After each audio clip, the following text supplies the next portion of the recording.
Hey, Jim. Jason, how are you? Good. So this is new. We are live, just to give you the heads up. I will pay attention. Not tell any jokes, bad jokes that nobody get the humor in anyway. So I just started it a little early since we know the public can sometimes arrive early, so.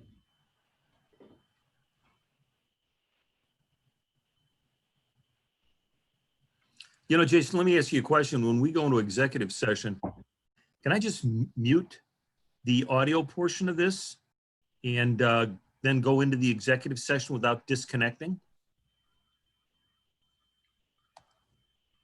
Well, I don't think so. That would be like you and 2 Zoom meetings simultaneously, so I don't think that's an option using Okay. the same account. Okay, I'm just trying to get this done as efficiently as possible. Yeah, and I just think to ensure that the closed session is closed, it's Maintains easier its integrity. Okay. to leave the one and rejoin the other. Okay. Excuse me.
Hey, Jason, out of curiosity, how many people submitted public comment today? There will be 3 public comments. Okay. 2 submitted like July 1st. Okay. Between our last meeting and this meeting, and then 1 came through over the weekend. Got it. Okay, perfect.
Hi, Mario.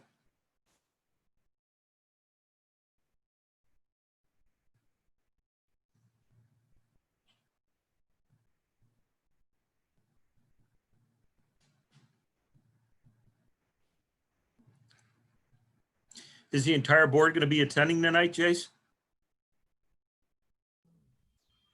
Yes.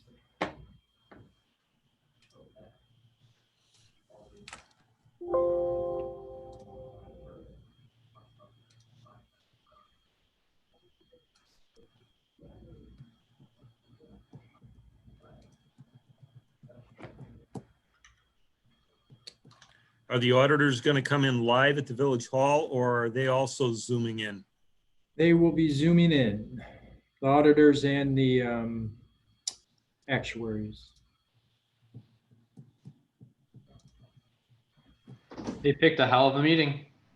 I think they've made a heck of a meeting, David. We're going to have an agenda package that is over 450 pages long. Why not? I can't answer that question.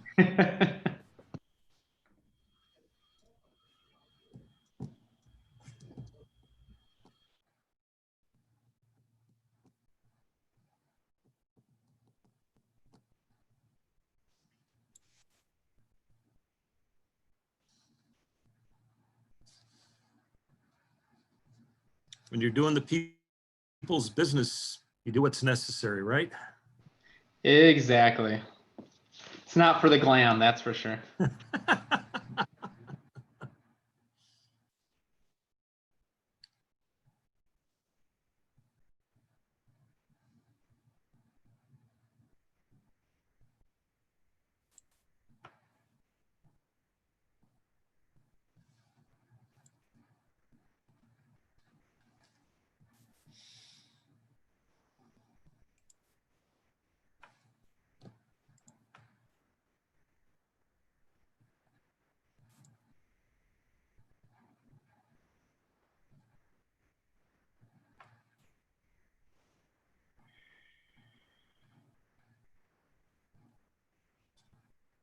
Okay, I don't know why my camera's not picking me up.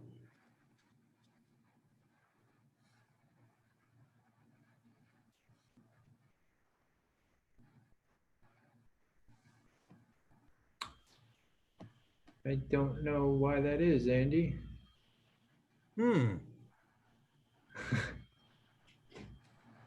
Well, let me, On your Surface?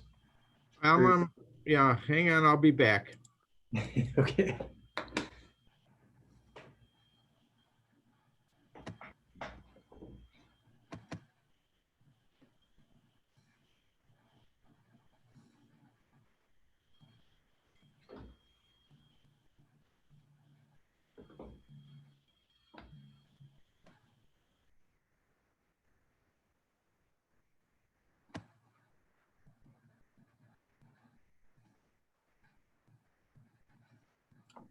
Jason, is there any reason that you disabled participant screen sharing? Why did I do that? So that anyone can't display an image during our meeting? Okay. Hit the down arrow on everybody's connection, and now I don't have a complete set of participants any longer. Um,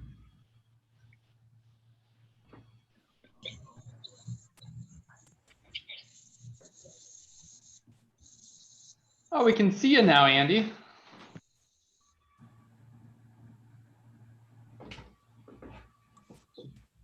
I don't know what that was all about.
Andy, are you going to come in tomorrow?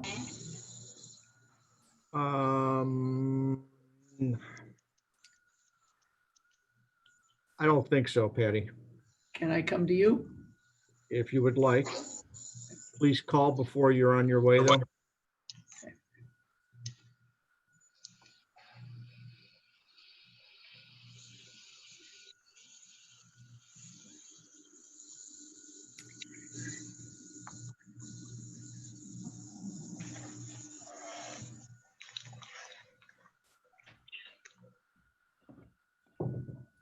Yeah. Could you have them sign these then? Sure. Oh, yeah, gotta get Thank you. that done.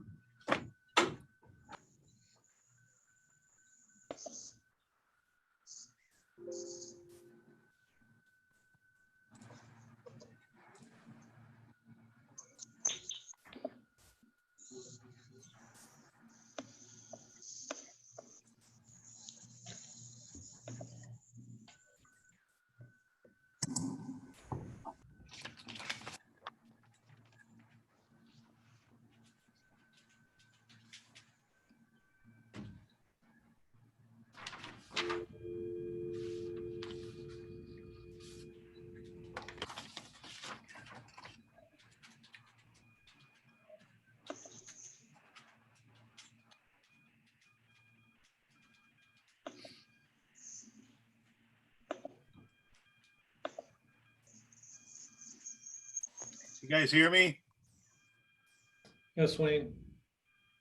Yeah, mucho problema. I don't have village email for some reason.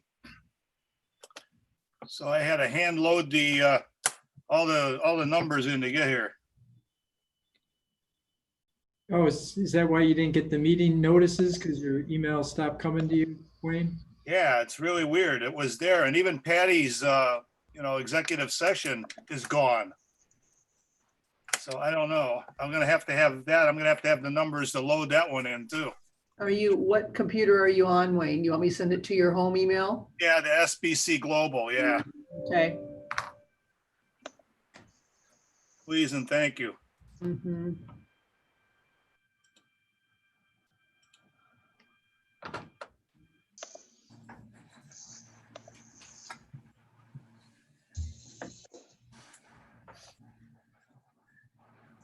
Okay, we should be ready to start. We got everybody?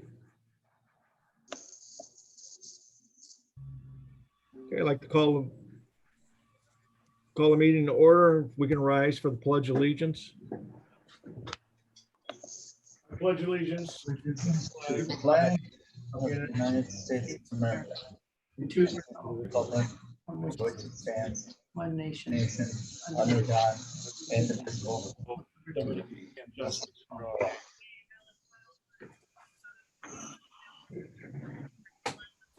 Madam Clerk. Can I have a roll call, please? Mayor Maglio, I'm here. Trustee Jason, I'm getting Berkshire. something really weird going on. Trustee Berkshire, Here. Trustee Devitt, Here. Trustee Domke, Here, Trustee Poleski, Here. Trustee Sarno, Barb, you're on mute.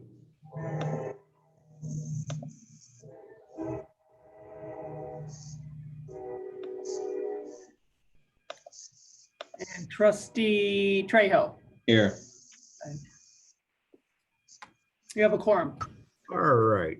Can I have a motion to accept this evening's presentation of the agenda? So move. second, Okay, Madam Clerk, can I have a roll call? Trustee Trejo, Aye. Trustee Devitt, Aye. Trustee Domke, aye, Trustee Berkshire, Yes. Trustee Poleski, Aye. Trustee Sarno, Aye. Okay, the motion's carried.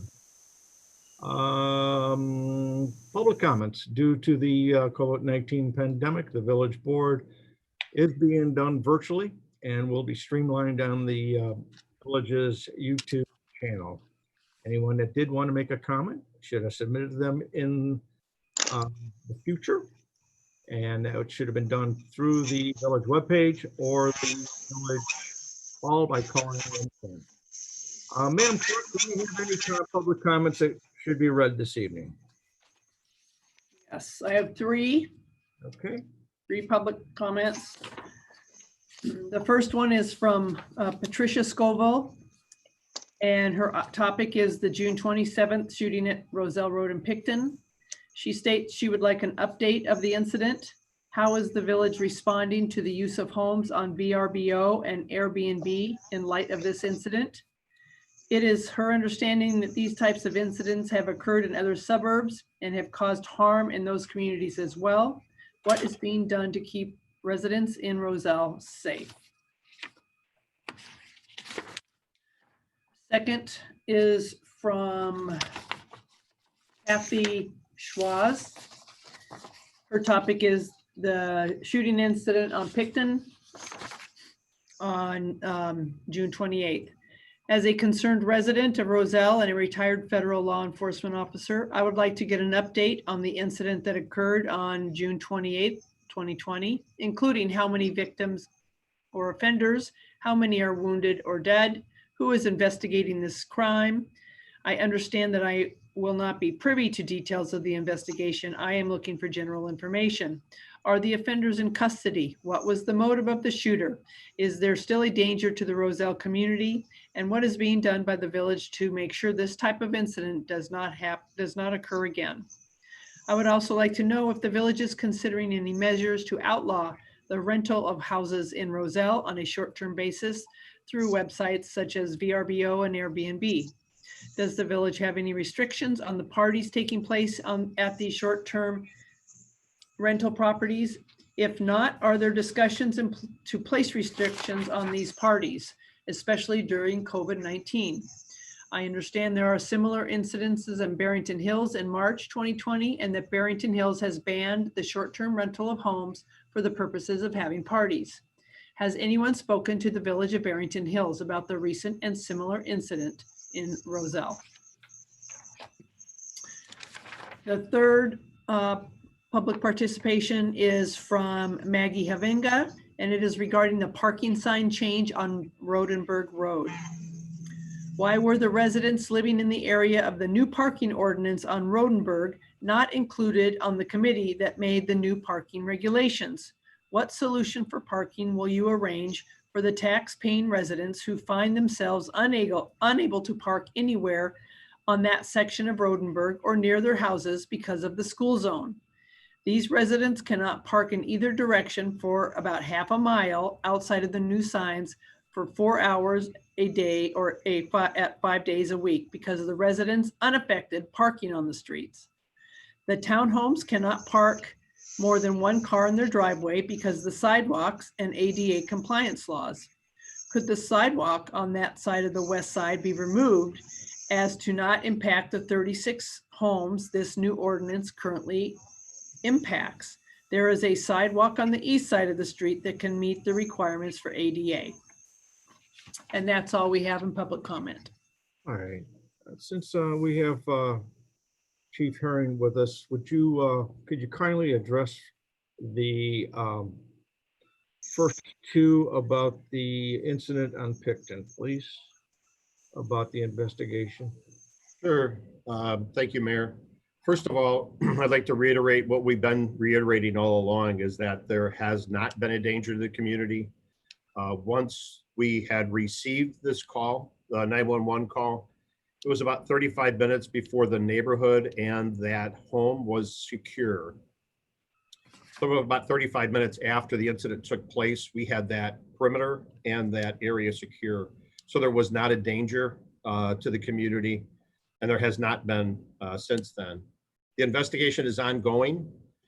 We have been working on, over the past week, working with our detectives, state's attorney's offices, et cetera, to get a little bit more information out. There's really not a lot more that's going out. And that hopefully will be out in the next few days. But there are several victims. We tend to find more. And we don't have the answers to the gentleman for number 2. I don't have all those answers. That's part of our investigation, and hopefully we'll be able to get that once we get through the digital forensics of this case. I think that answers that.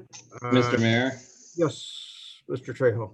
can I just ask a quick question? I know in the press release, it talks about Merit is investigating the incident. I just wanted to see if Steve could just shed a little light on exactly who Merit is for the public. Sure, I'd love to. Merit is a culmination of 38 DuPage County law enforcement agencies and the DuPage County Sheriff's Department. Every municipality, every governmental law enforcement agency, including College DuPage and the DuPage County Forest Preserve, along with every other municipality, is involved, their law enforcement agency is involved in it. Merit itself provides several legs, accident reconstruction, evidence technicians or evidence reconstruction, which is one of the things we're using, investigators. We've got about 100 investigators that are assigned to Merit as a countywide task force through this organization. Like I say, what we're utilizing on the Merit or the countywide task force is the digital forensics, the evidence, and the investigator side of Merit. We also use canine. We had a canine search that we used for some evidence work too. But Merit is a countywide task force. It was established about 1 year ago. It took several other local mutual aid groups, whether it be major crimes or Fiat in the South End, the Sheriff's Department, and combined all those groups together. I'd like to also say one of the things that we hadn't had in the past is actually Naperville Police Department is a partner of Merit. So every agency in DuPage, including Elk Grove Village and Lamont Police Department, are now also members of Merit. So we all collectively are Merit. We all give our personnel or lend our personnel when we need them to Merit. Andy? Mr. Domke, you had a question? Yeah, I want to ask just in regard to County State's Attorney Berlin stating, his office stating that we can't give out any information.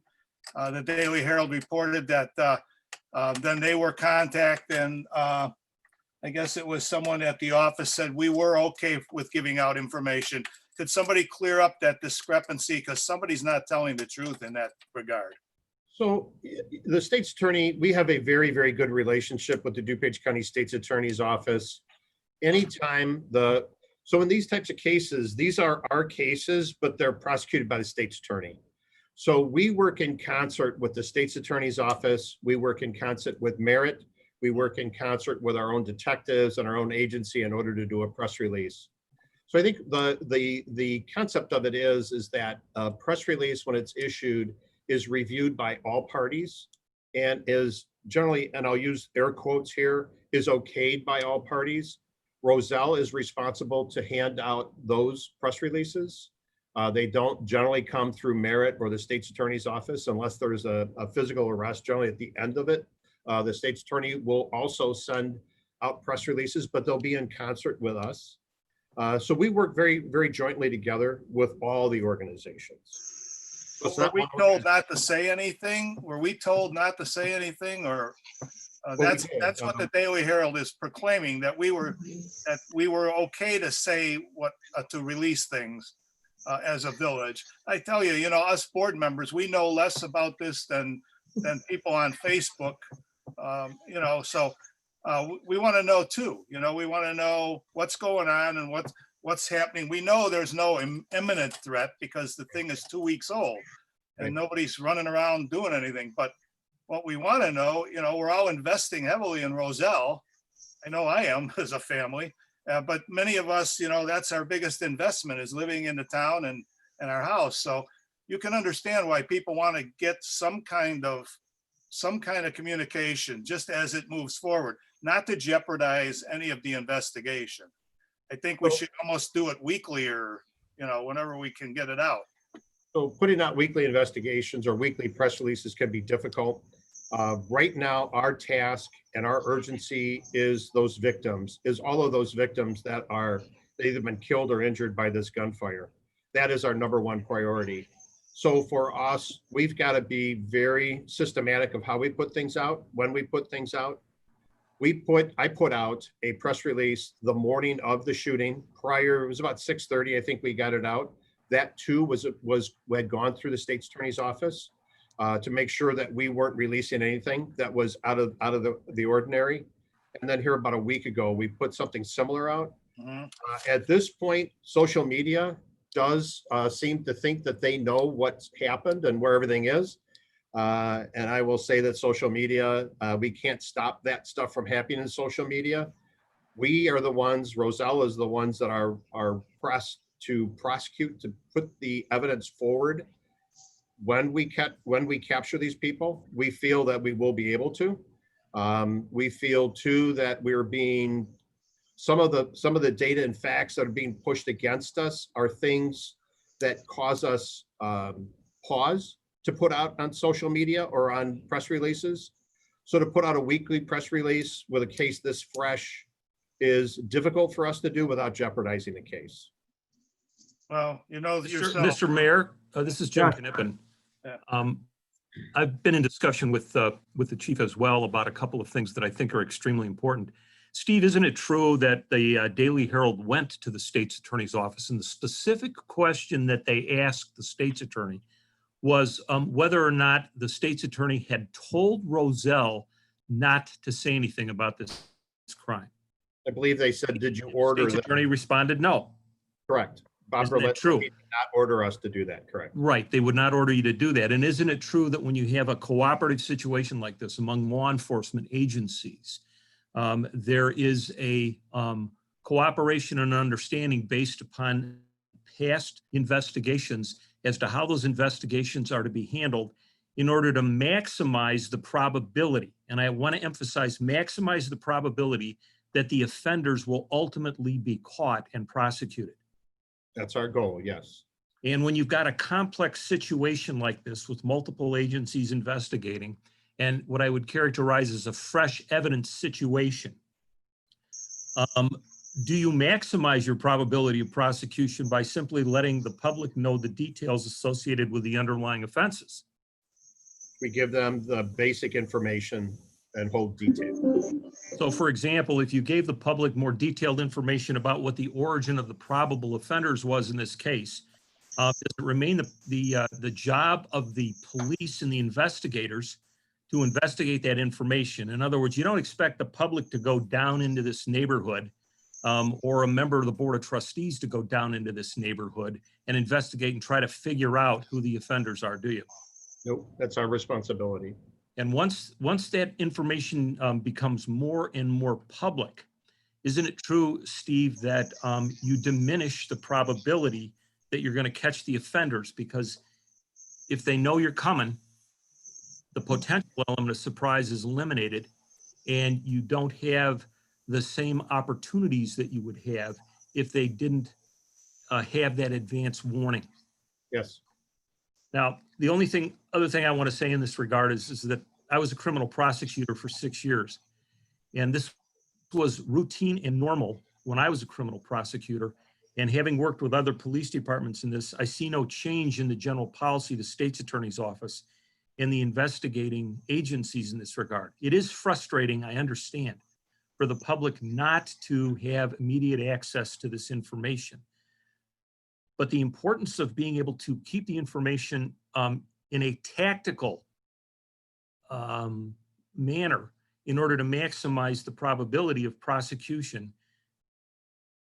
arguably, at least on a temporary basis, outweighs the public's need to know. And I want to emphasize the phrase need to know, because even if the public had that information, what's the public going to do with it? Mhm. So as a prosecutor, I just want to emphasize that, Wayne, going forward. Prosecuting these people is extremely important. And the public having the information at this particular point in time would potentially be, and I want to say potentially, counterproductive to that end. Can I just add one thing, Andy? Sure. So certainly I'm glad I don't have to go down there and try and find these guys. So thank you for taking me off the hook on that one. I also want you to know too, that just the very fact that we've discussed this for the last 10 minutes is very beneficial, because you can't just write all of these these nuances that you're providing for everybody who might be listening. And the last thing is, be sensitive, because police departments worldwide now are being looked at with a fine-tooth comb. And when you don't give out anything, it can make mythology a new science. So, you know, that's why I'm saying whatever you can give out, whenever you can give it out, just even if it's nothing, if no new data, it will at least reassure the public that you're still on it, you're still thinking of them.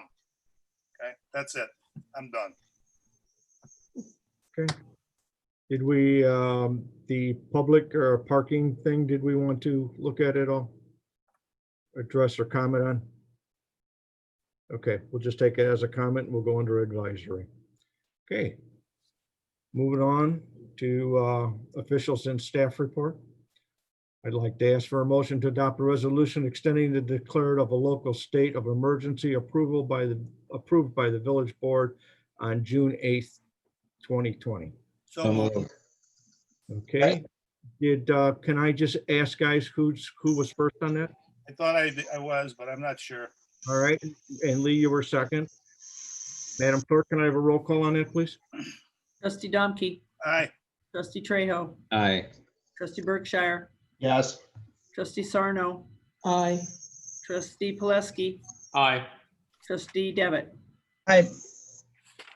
Okay, and that is approved. Okay, moving right along, the discussion to provide staff further direction on prohibiting and regulating a short-term rental housing in the community. Mr. Odell, would you like to take that?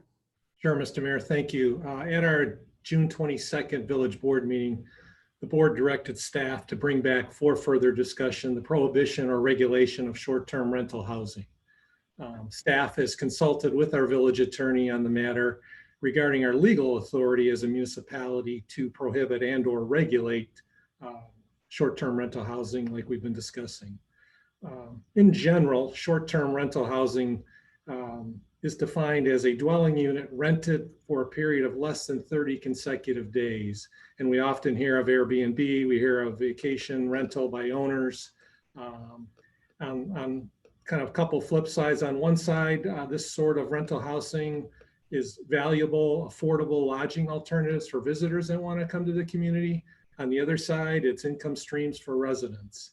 But it also has legal implications for what we can and can't do as a municipality. And that's borne out really in the whole idea of home rule and non-home rule and what sort of government we are. And everybody knows we are a non-home rule community. And when it comes to regulating short-term rental housing, that really bears out with what a non-home rule community can do versus a home rule community. And for example, in my memo, I identified a conversation that we have had with our village attorney, and through reasonable zoning regulations and restrictions, we can regulate the whole idea of short-term rental housing. We can register homeowners to do this. But unlike home rule, where you can license homeowners who use short-term rental housing, we can't do that as a non-home rule, nor can we use our other ordinances such as nuisance control, things like that. So what I tried to do in my memo was get a conversation going with the board, not trying to solve the problem tonight, but identifying some zoning considerations, some zoning regulations that the board could consider. And there are a couple of ways to do this. Number one, in fact, the mayor and the village attorney and assistant village administrator and I had a conversation again this afternoon in preparing for this meeting. And Jim can detail moratoriums that can be put in place while staff and or the Planning and Zoning Commission continue to vet this issue to bring back. There's the option of staff coming back with more consideration of the matter, more research of the matter, and bring it back directly to the village board for consideration. Finally, there's the text amendment process. If we wanted to use our authority as a non-home rule community to use our Planning and Zoning Commission to look at a text amendment, to look at those zoning considerations, to look at those zoning regulations. So my job tonight was to basically bring forward the issue. We've done a little bit of research. We've done some conversation with our police department, our public works department, our community development departments, and our village attorney. There are things we can do. But I thought I would get the discussion rolling tonight with some of those opening comments. David? Jim, for my knowledge, could you just walk through some of the distinct differences between what we can do leveraging our zoning authority versus having home rule authority and being able to leverage our ordinances? Yeah, the basic difference between those two is with home rule, you have a lot more flexibility as to how you address the problem. A home rule municipality is a municipality that can do anything that it's not prohibited from doing by a 3/5 vote of the legislature of the state of Illinois.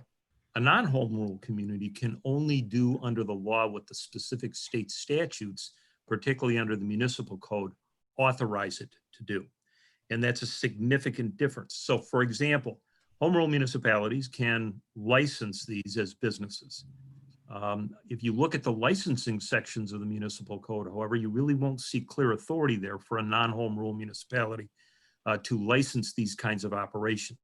So that's just one example, David, of how this can work. Right now, Wheaton had one of these incidents in November of last year.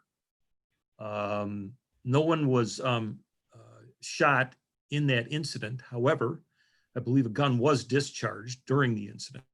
And it was a situation in which there were well over 100 people that were out of control in a residential neighborhood.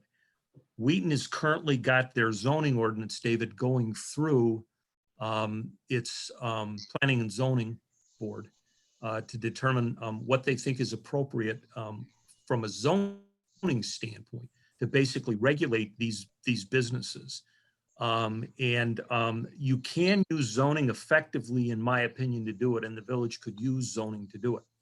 From a non-home rule standpoint, you still have those same zoning controls that a home rule municipality has, with perhaps just a little bit less flexibility, but in my opinion, it's close to being as flexible. If you want to use other ordinances of the village to do this, because a substantial amount of your focus is going to be on the property owner and on the hosting platform. The zoning ordinances can be used effectively to do that. You could use other ordinances to do that, but if you're seeking kind of injunctive relief or things like that somewhere down the line, the zoning ordinances are probably the most effective strategy in that regard. If you decide that your most effective strategy is the imposition of fines, then the other ordinances, may be as effective as well. It kind of depends on the approach, and the approach, plays into your policy decisions as to what you want to do. That's probably not a good answer to your question, but the question is extremely complicated because it's multiple layers. But that's my opinion. In the short term, the zoning ordinance is probably the place to go at this point, because if you decide you'd want to use this as a jumping off point for the village to consider home rule is something that you have to look at very strategically in terms of how you're going to go to the citizens of the village and ask them to approve that, because it affects everything in government except what the legislature says a home rule municipality can't do. So getting accurate information about home rule out there is a little bit more of a time-consuming process. And if you're looking for what I would characterize as some more prompt relief currently to the situation, as opposed to looking months and months down the line, it would probably be very difficult to get a home rule referendum ready to roll with complete information out by November this year, the next election. No, I appreciate that, Jim. I think that's really helpful. I agree. I think zoning is the way we have to pursue this, just from my personal opinion now, so we can get some immediate relief. But what I get concerned by is how far that road goes and to what extent we can utilize that to really leverage and enforce the kind of conditions we want. And so it's my personal opinion. I know it's a tight time frame. It's a serious issue. I think one death is far too many, and we're surrounded by home rule communities that have far more tools to regulate this. Let's go down the zoning route now, if that's the consensus of everyone. But I would like us to seriously consider trying to put a referendum on the November ballot to consider home rule. And if that requires a special meeting, I think that's absolutely appropriate, because we owe everyone the opportunity, because just because we say it's on the ballot does not mean it's successful. It gives our community a chance to have dialogue and a conversation. And I think everyone deserves to have that opportunity, because I'm concerned about how much we can truly provide a holistic solution. Zoning certainly addresses some of those immediate concerns, but I'm very worried about how this develops long-term, especially when other communities have other tools at their disposal that we simply do not to handle this. Okay, Patrick, I saw you were next, and then Bruce, and then Wayne. Thank you, Mr. Mayor. I would like to express the option of forming an exploratory committee on this to work directly with staff and their attorney to make sure that we explore all options and come back to the board with several different options that we could, progress through with. I think there's a lot to this, and I want to make sure that we approach it the right way. Totally in line with what David said, and I just want to make sure that we are being safe to the community and also fair to our residents. And so we really have to look at this from all points of view. And I think a exploratory committee would be beneficial in this. So I volunteer to head that up if you approve, and to work with, like I said, staff and our attorney to come up with different options to come back to the board with. Thank you. Bruce? Thank you, Mr. Mayor. I do like Patrick's ideas simply because I don't want this to become a knee-jerk reaction. I mean, I appreciate, your point, David, and I agree that we should have something in place, but I just don't want us to do it as a reactionary type thing. Had this never happened, we would have never known. This party and this thing has been going on for quite some time.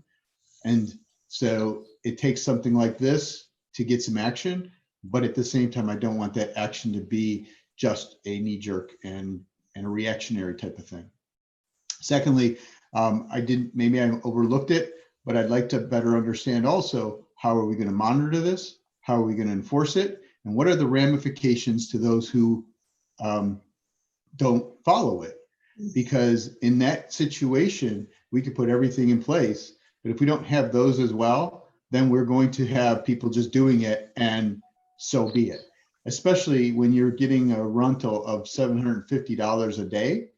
If the fine is $1,000, I can knock that out in 2 rentals, and you won't even know what happens after the third. So we need to account for something of that matter as well. I would agree to have something with teeth in it would be perfect. Wayne?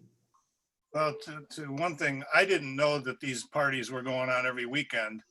I don't know how many on the board knew, but shame on us if we didn't know and didn't think about this being potentially risky, and even Chief Herron giving us some advice to that extent.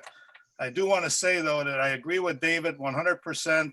If we were going to try to get the home rule on the ballot in November, we'd have to get these things done by someday in August, right, Jeff? August 17th. So we don't have a lot of time. We'd have to have 1 or 2 special meetings and really try to noodle this through, because many home rules are established by population, but otherwise, usually it's a threat to the community, and the community says, yes, this is one of the answers.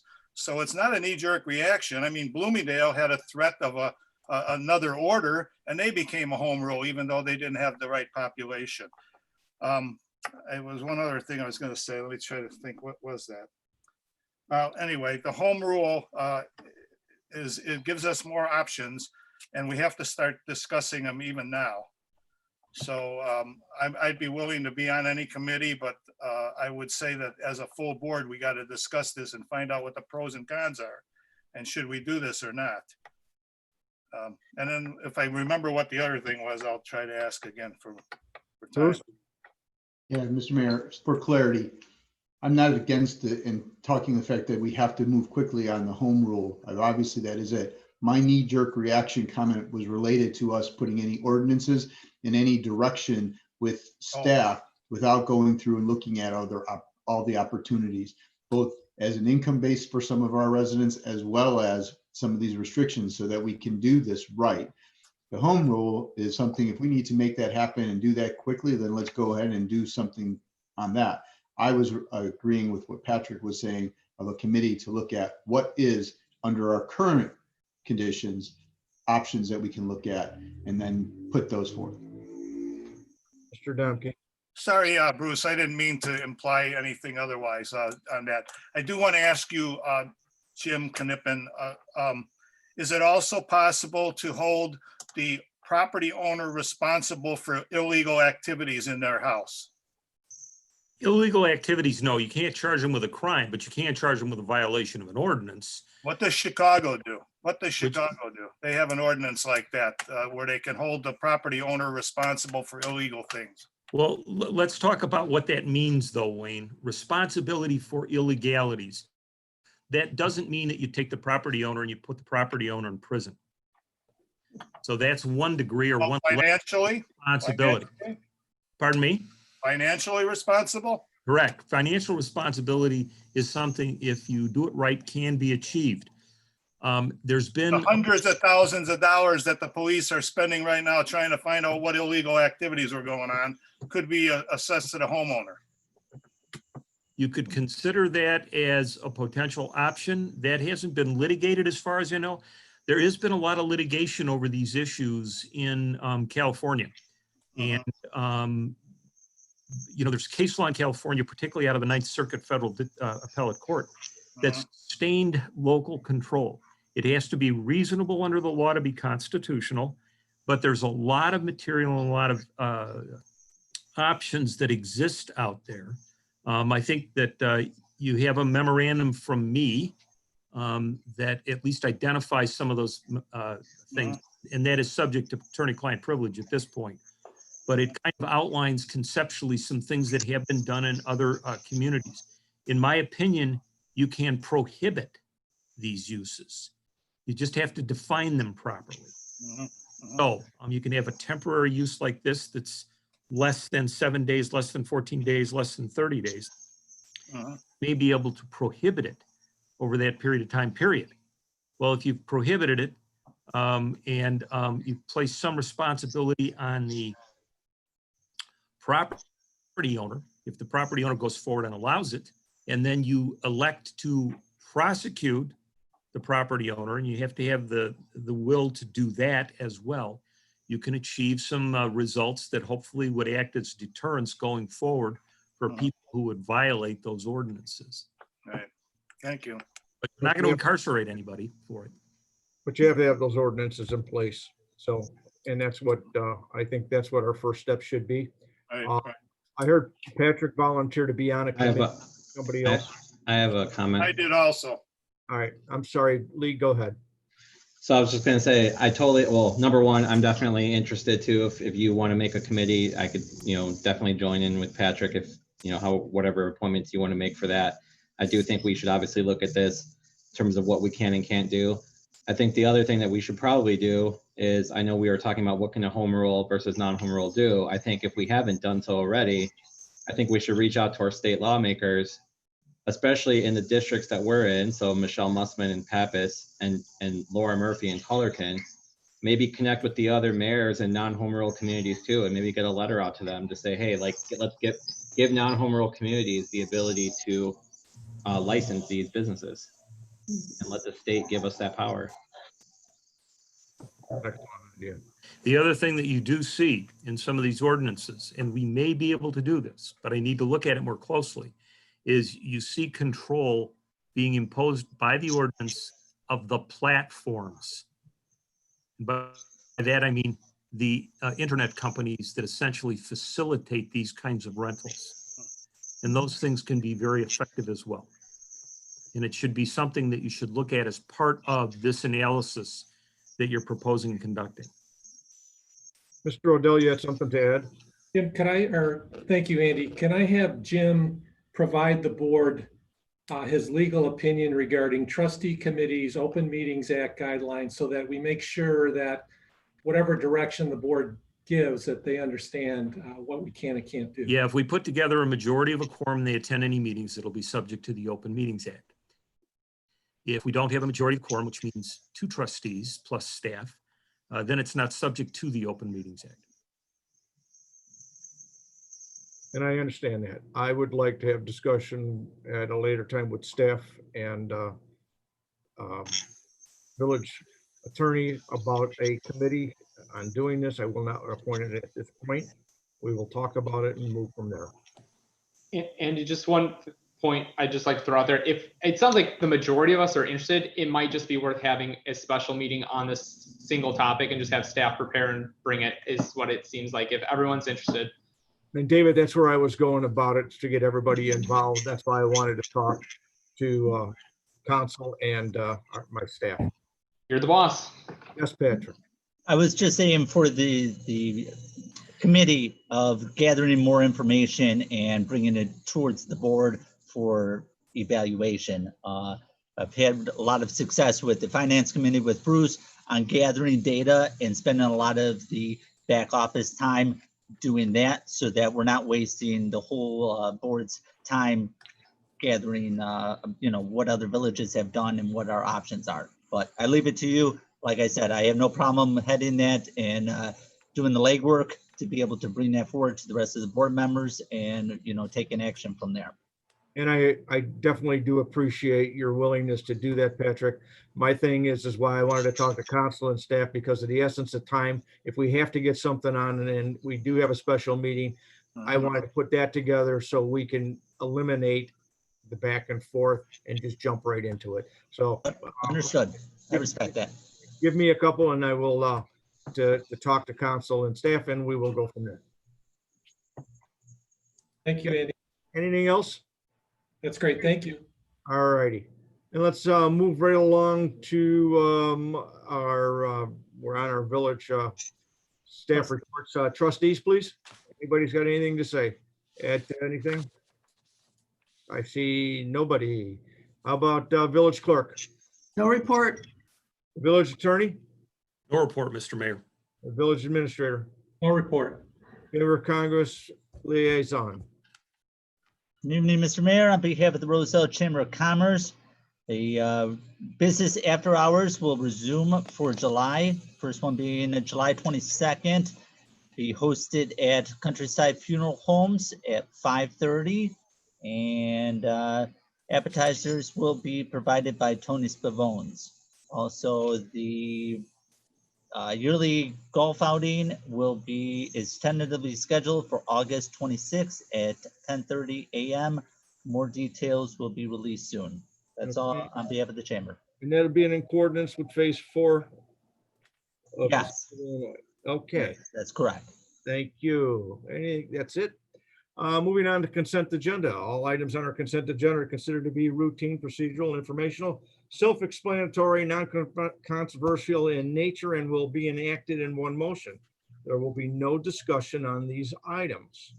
Can I have a summary of those items from our village attorney, please? Thank you, Mr. Mayor. On tonight's consent agenda, we have presentation and approval of the village board minutes of June 22nd and June 29th, 2020, the adoption of an ordinance ratifying a mayoral executive order during the declaration of a local state of emergency, the adoption of an ordinance annexing territory to the village and amending the zoning map for 22 West 350 Crest Avenue, the adoption of an ordinance granting a special use permit for an automotive repair use at 380 Monaco, and the adoption of an ordinance granting a special use permit for an adult day care center at 725 East Irving Park Road, units A, C, and D. That is the consent agenda for tonight, Mr. Mayor. Can I have a motion to accept the consent agenda? So moved. All right, Mr. Trejo, thank you. Can I have a second? Second. Thank you, Mr. Domke. Madam Clerk, can I please have a roll call?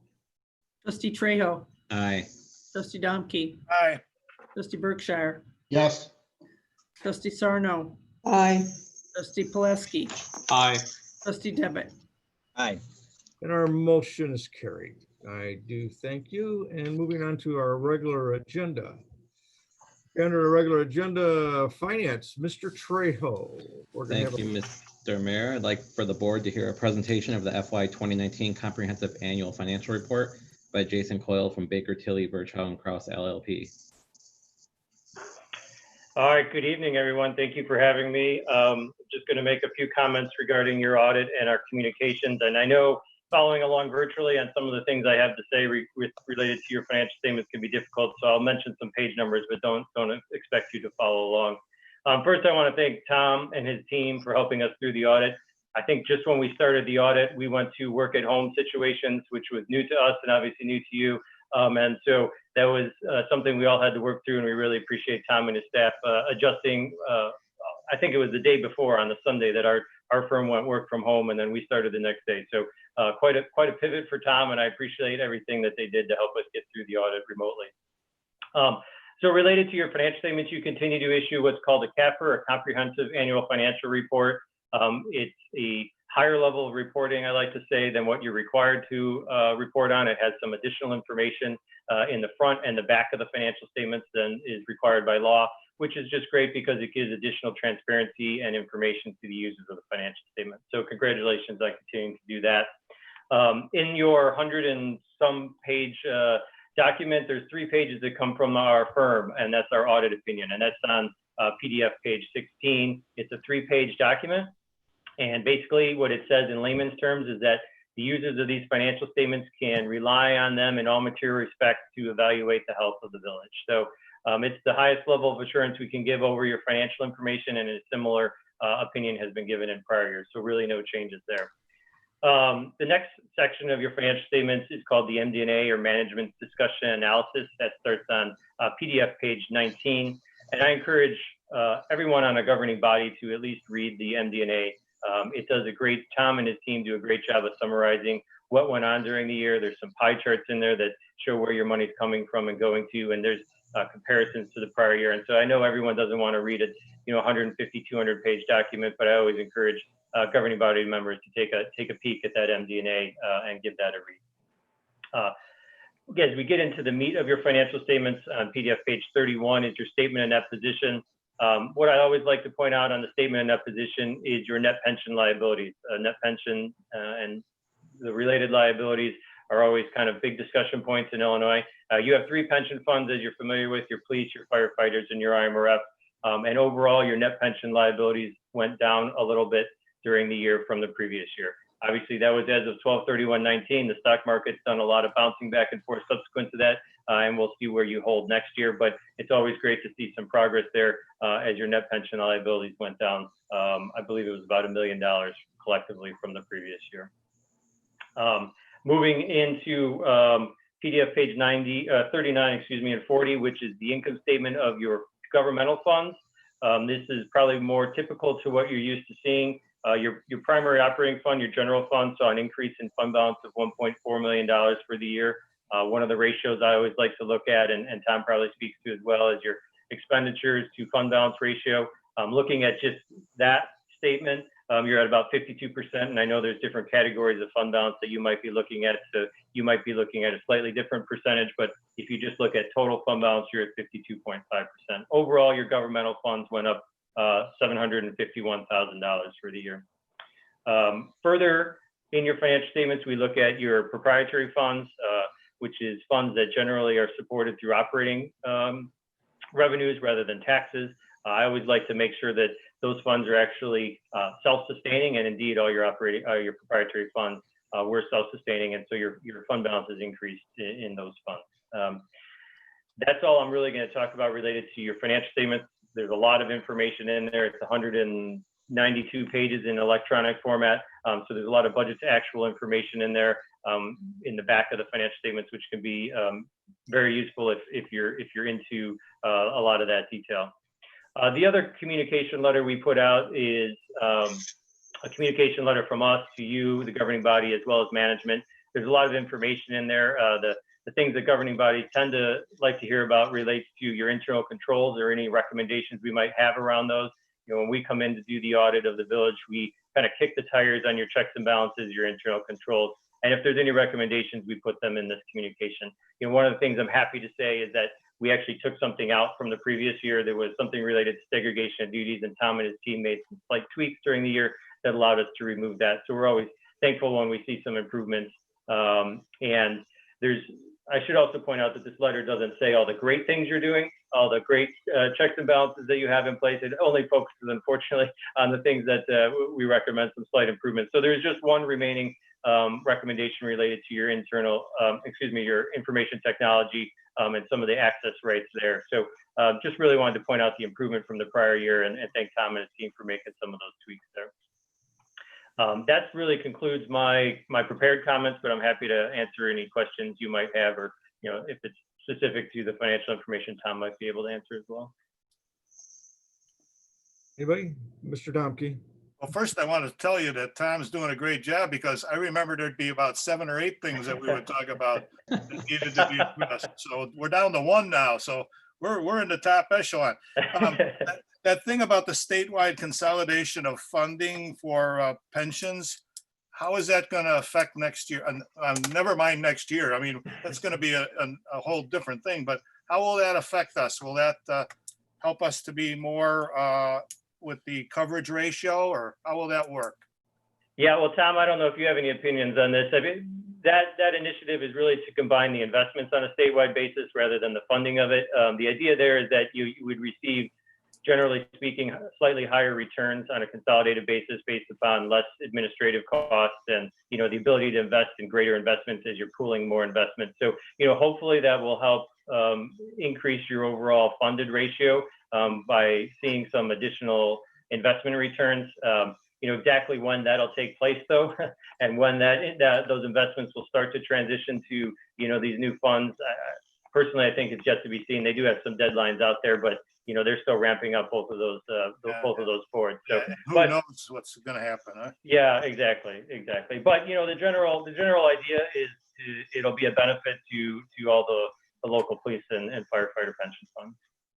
Thanks. Anybody else have a question for Jason? Then I'd like to thank you for your presentation. Thank you very much. Great to be with you. Tom, did you have? Only 190 pages? Is that all? We'll try to make it 200 next year. We'll try to go another 2. I'm trying to get wordier and wordier in my. Mr. Trejo, what'd you have next? All right, I'd like to get a presentation of the actuarial valuation reports for the police pension fund and firefighters pension fund by Foster and Foster. Hi, thank you for having me here tonight to go through the results. I'm not sure if I have the ability to screen share. If I do have a summary of results, but I don't know if that option's been disabled entirely. Let me try to enable it for you. Okay. That'll help to see the numbers, because talking numbers can be a little dull. You should be able to. Is it an option or no? I see it on mine, but I haven't tried it. You know what? You should now. Okay, so let me see. Okay, can everybody see the numbers up there for the Roselle Firefighters Pension Fund? Yep. Wonderful. I think this will be much easier to go through. Okay, so I've summarized for the Firefighters Fund first, and then the next page will show you the police numbers. And we can go through these fairly quickly, but I wanted to give you some numbers from, year over year numbers, really to help you understand how things are evolving. So on the right-hand side, you'll see the January 1st, 2019 valuation results, and then on the left-hand column, that'll be the January 1st, 2020 valuation results. So when we look at the Firefighters Pension Fund, you could see the first line, there's the total accrued liabilities. This represents the value of the liability for benefits that have already been earned to date. So this is effectively a metric of the liability based on all of the service and pay that the officers have earned to date. We compare that to the next line, which is the actuarial value of assets. And what this represents is the smoothed value of assets of the fund. If you were to look at the market value of assets, the number would be a little bit different. And in this case, in 2020, it's actually a hair higher. We do smooth assets because of the volatility that would be introduced if we allow the annual market value to be used. So the smooth value of assets is then compared to the accrued liabilities to see what the unfunded actuarial accrued liability is. What this represents is the amount of liability that's not yet funded and will be part of the contribution, the village contribution requirement. It's effectively a mortgage on past service that you need to pay off. It's representative of the unfunded actuarial accrued liability. The ratio of the actuarial value of assets to the total accrued liabilities will give you the funded percentage. You can see that things went down a bit year over year. While market value of assets did go up, we do smooth those assets. So all of those gains were not rolled in yet. Some of those will be rolled in into the future. In addition, you did have some liability losses in the fund this year. There were some There was a disability and some interesting things that happened with respect to the demographics of the fund that did increase those numbers a bit, which brought down the funded percentage. In addition, if you recall, back in December, there was legislation passed for both the fire and the police pension funds for tier 2 participants that actually increased benefits for that group. This was done for all Article 3 and Article 4 funds in the state of Illinois. And it did increase benefits for that tier group. So that did also increase the liabilities. Then in the middle, you can see the village contribution requirement year over year. So it did go up a bit. We do expect it to go up annually due to the methodology of the pay down of that unfunded actual accrued liability. The pay down of that number actually, it amortizes similar to a mortgage, except that it is tied to the expected payroll of the department. So every year, the amortization payment goes up 3.5%. So there's sort of an automatic increase in village contribution requirements in addition to any other gain loss that flows through those numbers. The number also went up purely due to those benefit changes here. And we did isolate that number, almost $20,000 for your fire fund. So had those changes not been made, the contribution would be about $20,000 less. At the bottom here, you can see that money weighted rate of return. So this is the market return on the fund.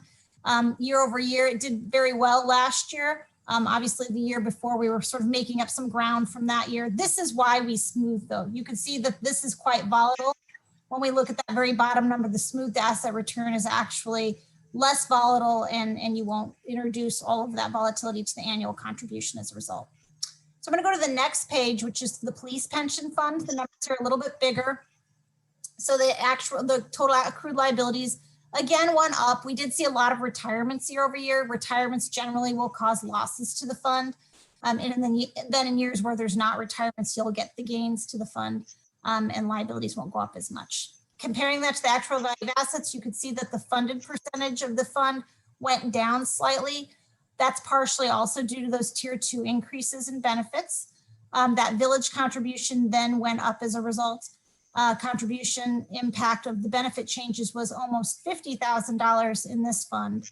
So you're looking at about a total increase of almost $70,000 just as a result of that legislation that was passed last December. Again, then at the bottom, you could see the money weighted rate of return. Here, the fund did very well in the last year, so 18.5% almost as a return relative to what we saw last year. Again, we smooth those numbers so that volatility isn't introduced into our actual value of assets, but unfortunately, year over year, the funded ratio did go down a bit. With that, do you guys have any questions regarding these two funds?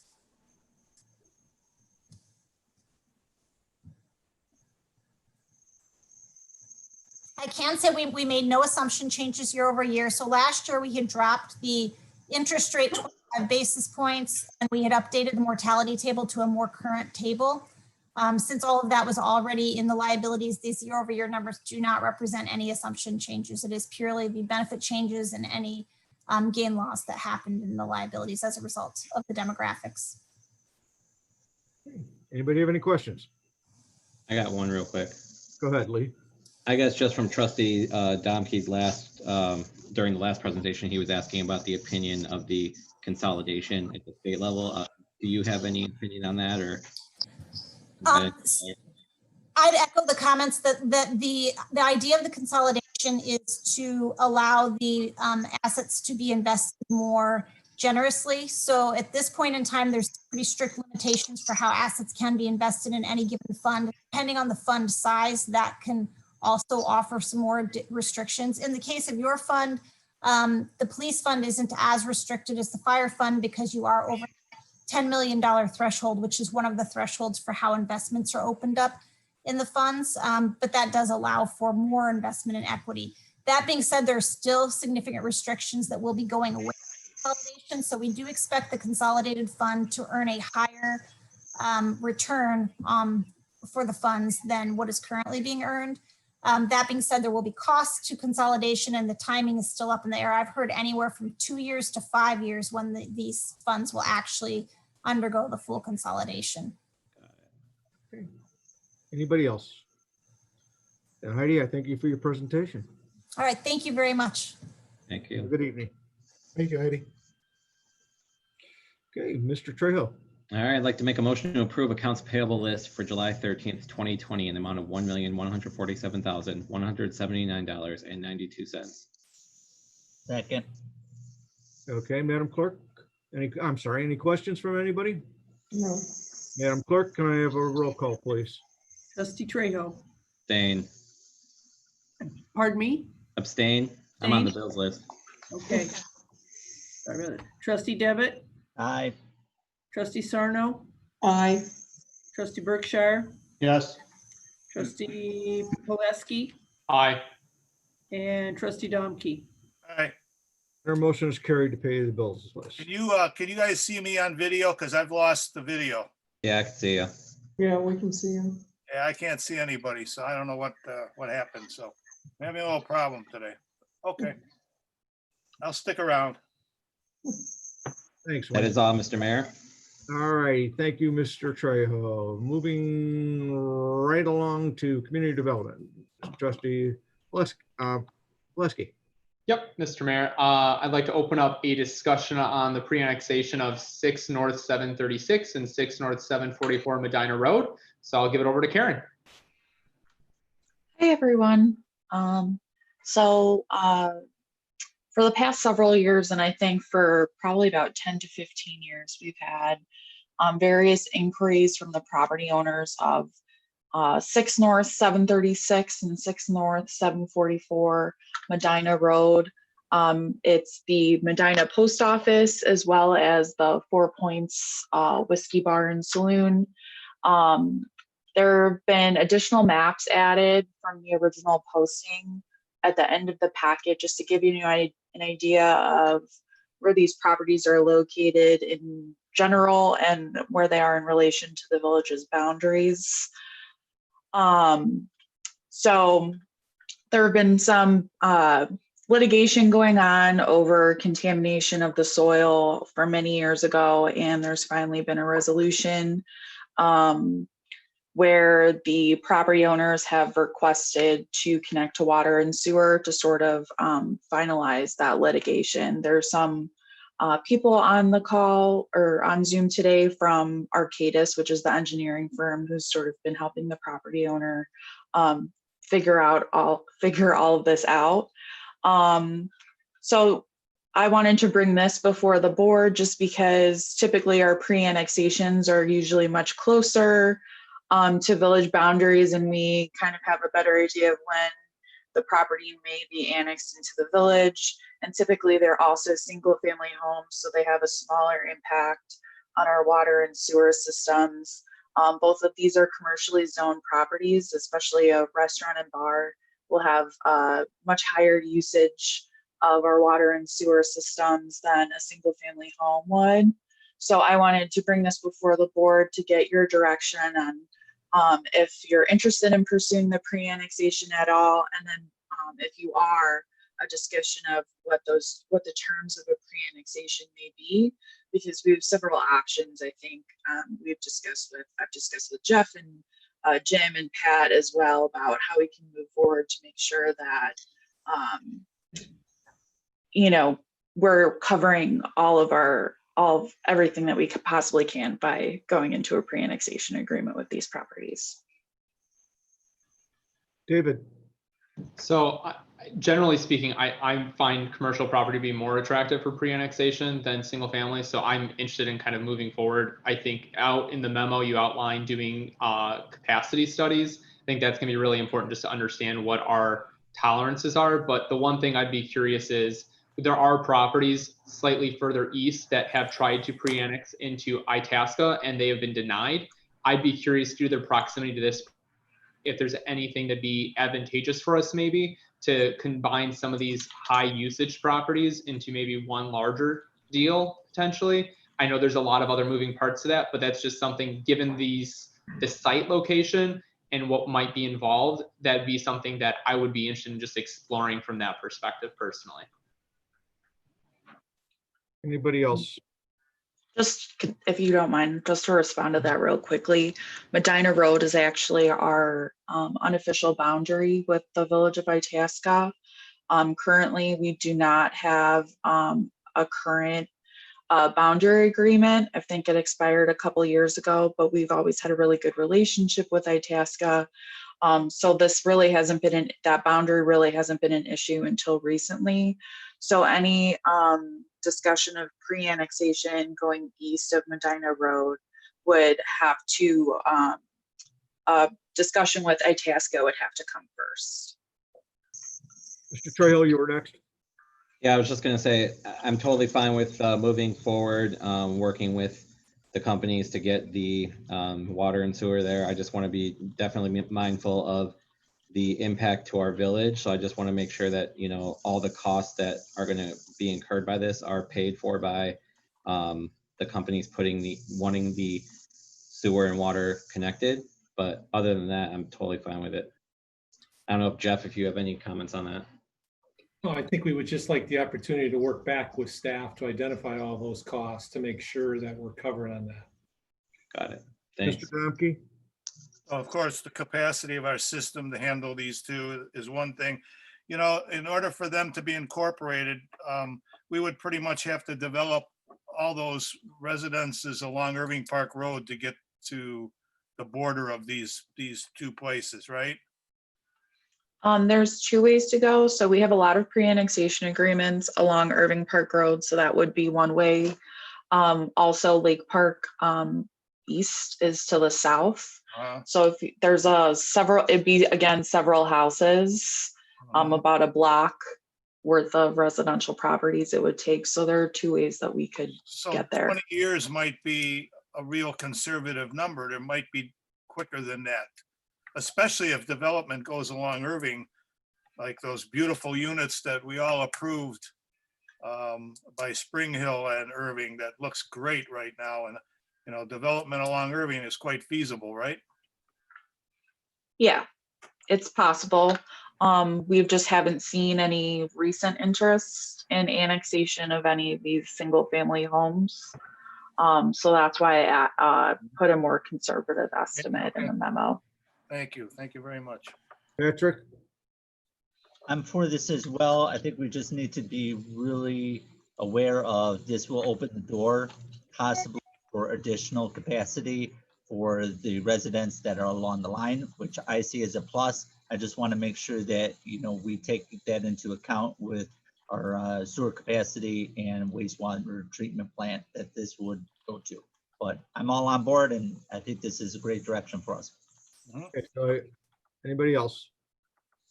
Okay, so I do see the majority of the board is willing to work forward on this. I would ask staff to come back with some kind of a formula to handle a fair amount of the capacity being used against like what we would charge a resident with 6 people in it.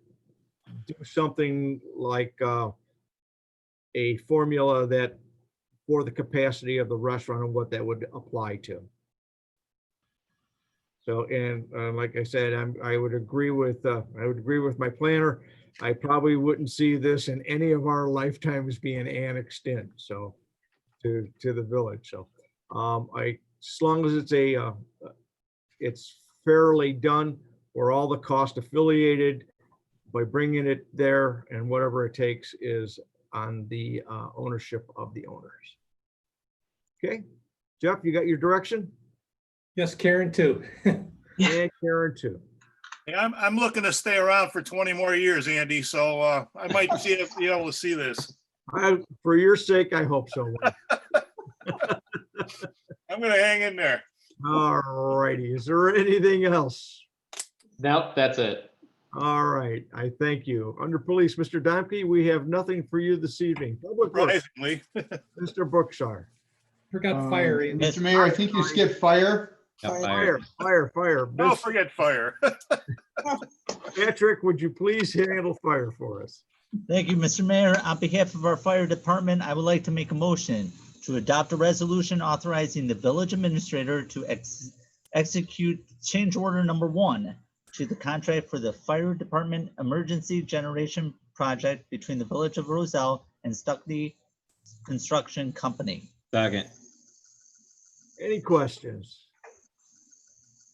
Madam Clerk, can I have a roll call? Yes, sir. Trustee Devitt, Aye. trustee Trejo, Aye. trustee Sarno, Aye. trustee Domke, Aye. trustee Poleski, Aye. trustee Berkshire, Yes. And our motion is carried. Now we have nothing under police. Again. Mr. Domke, Public Works, Mr. Berkshire. Thank you, Mr. Mayor. Public Works has been busy, so I will start with making a motion to adopt a resolution authorizing the village administrator to sign the notice of award to Keno and Sons Construction Company. Second. Any discussion? Madam Clerk, a roll call, please. trustee Berkshire, Yes. trustee Trejo, Aye. trustee Domke, Aye. trustee Devitt, Aye. trustee Sarno, Aye. trustee Poleski, Aye. And our motion is carried. Okay, so then I'd like to make a motion to adopt a resolution authorizing the village administrator to sign an agreement for the bottom oxidation ditch aerator replacement project between the village of Roselle and Keno and Sons Construction Company. Second. Any discussion? Madam Clerk, can I have a roll call? trustee Berkshire, Yes. trustee Trejo, Aye. trustee Sarno, Aye. trustee Poleski, Aye. trustee Devitt, Aye. trustee Domke, Aye. And our motion is carried.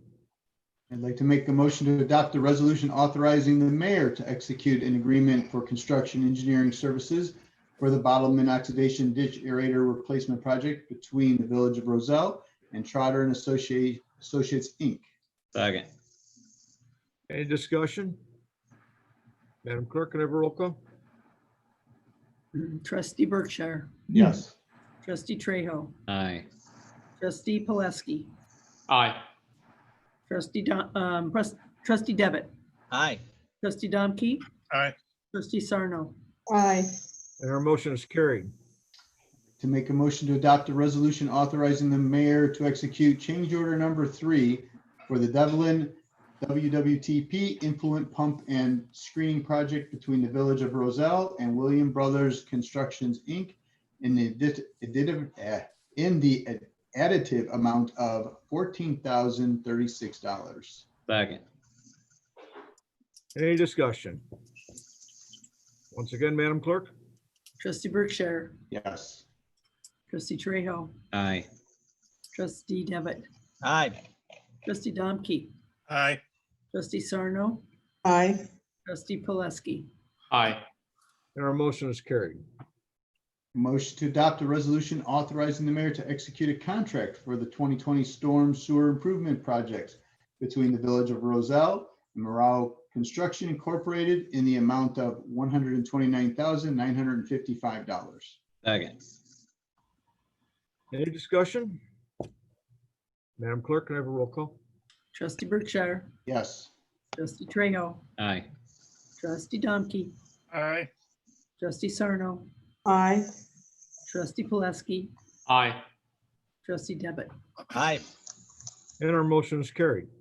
And finally, I'd like to make a motion to adopt a resolution authorizing the execution of a contract with Safety Services and Assessments LLC for the 2020 sidewalk trip hazard removal saw cutting program in the amount of $80,000. Second. Any discussion? Mr. Domke? I think it's wonderful that we're using that money plus 20 more to do all the sidewalks that need to be repaired, and that we can with that money. And I think it's a wonderful plan. I just wondered who did it in 2018. They didn't obviously give us a bid, but so I don't know if anybody can answer that. But otherwise, everything's good. I'm happy as a pig. Glad to hear that, Mr. Domke. Even though I can't see anybody, I don't. Yeah, all right, we can see you. Very strange. Anybody? Madam Clerk. Roll call, Madam Clerk. trustee Berkshire, Yes. trustee Trejo, Aye. trustee Sarno, Aye. trustee Poleski, Aye. trustee Devitt, Aye. and trustee Domke. Aye, as long as Bruce didn't use up all of our money. Okay. Did my best. Mr. Mayor, I am through. There's nothing else for Public Works. That is about the most we've had you say in a long time, Bruce. Okay, under administration, we're gonna go over the COVID-19 budget response plan. Mr. Odell, are you taking that? Yeah, just real briefly, I don't have much to report other than for our July 27th meeting, I will have an intergovernmental agreement for approval by the village board, which would be between the DuPage County Board and the village of Roselle. As you recall, the CARES Act funding was a federal stimulus bill that provided funds for local governments to be distributed through the state of Illinois or other governments that are more than 500,000 people. The state of Illinois in their recent budget process approved distribution to municipalities outside of those counties or governments that have more than 500,000 people. So in our particular case, we're not getting anything from the state of Illinois or try for reimbursement, but we will be able to do that through DuPage County. DuPage County received $161 million from the feds for COVID-related expenses. They have, working through the DuPage Mayors and Managers Conference, the municipalities that are members of the conference and the county board have prepared an IGA which outlines reimbursable expenses through the federal treasury guidelines that will allow us as a municipality to seek reimbursements for certain eligible expenses that we've incurred since the COVID crisis began and will go through December 31st of 2020. So my point in telling you is that our DuPage Mayors and Managers has vetted the agreement. The county board will approve it tomorrow. I will bring it back for approval to the village board on July 27th, and we will have the opportunity to get expenses that are reimbursable up to approximately $900,000. This is not meant for revenue replacement.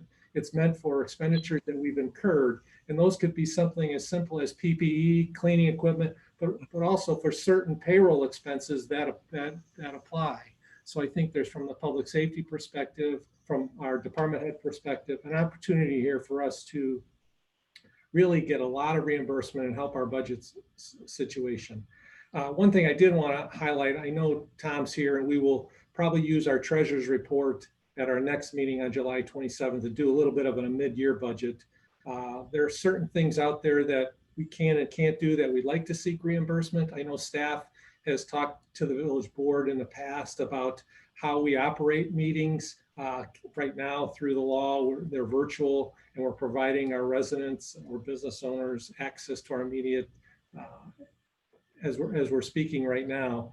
I think one of the things we'd like to do as a staff is perhaps get some proposals of what it would be like to provide same type of meetings when this crisis ends. If that was the case, I could bring that back for consideration by the board at our July 27th meeting too. That could potentially be a reimbursable expense. We'll see. The county has reimbursed themselves for doing the same for their operations in their county boardroom and their conference room. So more of just an FYI of an opportunity for us to at least get proposals for the village board consideration. Other than that, I think it's a good thing that's going to happen here, and it's going to allow us through the remainder of this year to seek reimbursable expenses. Hey, we look forward to seeing that report and how much we're going to get from the county, Jeff. Okay, moving right along. Other business. Okay, I have a motion for executive session, please. So moved. I'll second. Okay. The purpose of the executive session is to discuss a specific employee of the village in the administrative division and meeting minutes. Okay. Can I have a roll call, Madam Clerk? Trustee Trejo, Aye. Trustee Domke, Aye. Trustee Devitt, Aye. Trustee Berkshire, Yes. Trustee Sarno, Aye. and Trustee Poleski. Aye. Okay, and then as soon as we're adjourned, we can go into an executive session. So I'd ask for a motion for adjournment. Second, or I'll make the motion. Second. Okay, and I'll need a roll call. Trustee Trejo, Aye. Trustee Poleski, Aye. Trustee Domke, Aye. Trustee Sarno, Aye. Trustee Devitt, Aye. and Trustee Berkshire. Yes. Hey, meeting's adjourned. See you guys all over in exec. Thank you, Okay. Steve and Karen. See you, Okay. Steve. Thanks, Steve. Wayne, Wayne, is he still there? His mess,